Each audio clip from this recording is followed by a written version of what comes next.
In this video, I'm going to cover the best way to get your real estate license in BC and take it from a guy who tried to go through the course in 2018, couldn't do it, failed, then eventually retook the course in 2021, passed and did 57 deals my first year in the industry. There's an easy way to do this and a hard way to do this, and I'm going to be talking about the do's and don'ts. I'm Connor Kelly, aka That Agent Kelly, Vancouver realtor and team leader out here in Vancouver, obviously.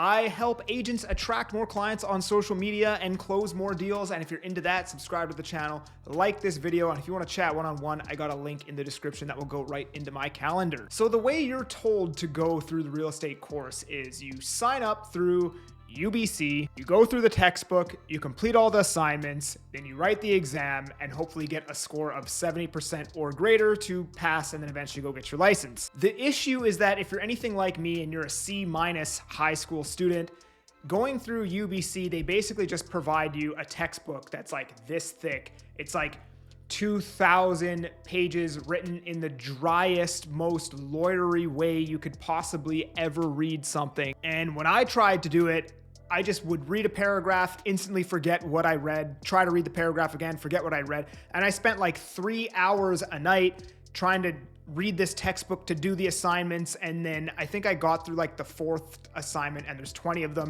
And I said, you know what, screw this isn't for me. And I continued doing plumbing, which was my job at that time. So instead, the better way of doing this, and it does cost a little bit more money, but it's worth every single penny, is you sign up through UBC, because you still have to sign up through UBC, you still have to pay for the textbook, but you also, in tandem with that, sign up with GOBC. Now, GOBC does cost an extra $1,500. Might be different. It's probably more money today due to inflation. However, like I said, it's worth every single penny, because essentially what GOBC is going to do is they're going to take that 2,000 lawyery page textbook and they're going to condense it down and teach it to you into easy digest videos where you can just sit there kind of brain dead and watch the video instead of skimming through this textbook. And not only is this easier to digest, easier to learn, but it also cuts down the amount of time it takes to go through the course from like 3 hours a night to an hour a night. Completely worth every penny. And in regards to a timeline,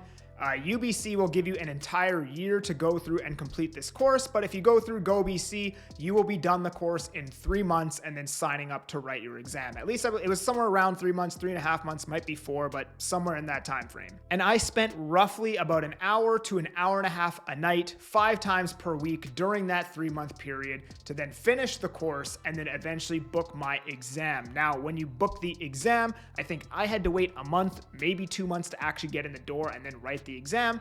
Those wait times are probably shorter today because there's less people actually signing up to go to the course than back when I did it in 2021. It is super busy. But as you're waiting for that exam, whenever it is for you, basically, you're just going to go through GOBC and you're going to do the mock exams that they have over and over and over. They have about 20 mock exams. They say it's usually best that you're getting 90% or higher on the mock exams before you write the main exam, which is totally doable. If you just come home and do 2 mock exams every single night for a couple weeks, you should be fine. And all the questions on the main exam are pretty much exactly the same as the questions on the mock exams, just a tiny bit different. So let's say you then pass the exam. I got 83%.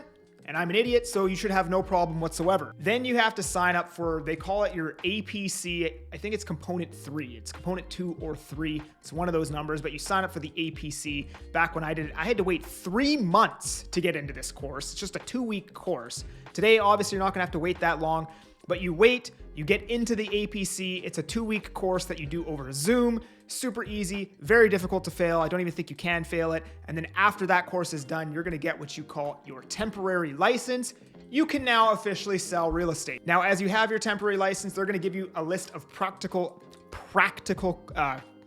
things that you have to complete, like write an offer, list a home, do an open house, etc. And I believe you have about 4 months to complete those things. And then there'll be one more Zoom class that's an entire day long. And after that, you have your permanent license. But you're pretty much a realtor who can make money and sell homes right after that APC course, and you have your temp license. So all in, if I remember correctly, getting my license cost about $6,000. It was $2,000 to get your license is the fee. So when you actually have to buy your license, that's $2,000. $1,500 for UBC, $1,500 for GOBC, and then there was like a whole bunch of smaller paper cuts, and everything kind of added up to around $6,000. These numbers are really rough. Obviously, do your own due diligence, but that's roughly what they are. Now, if you're interested in working with me after you do get your license, make sure you book that call or shoot me a text or something like that. And if you just want to see more content about being a realtor, subscribe, like the video, check me out on all other platforms, and we'll see you on the next one. Peace.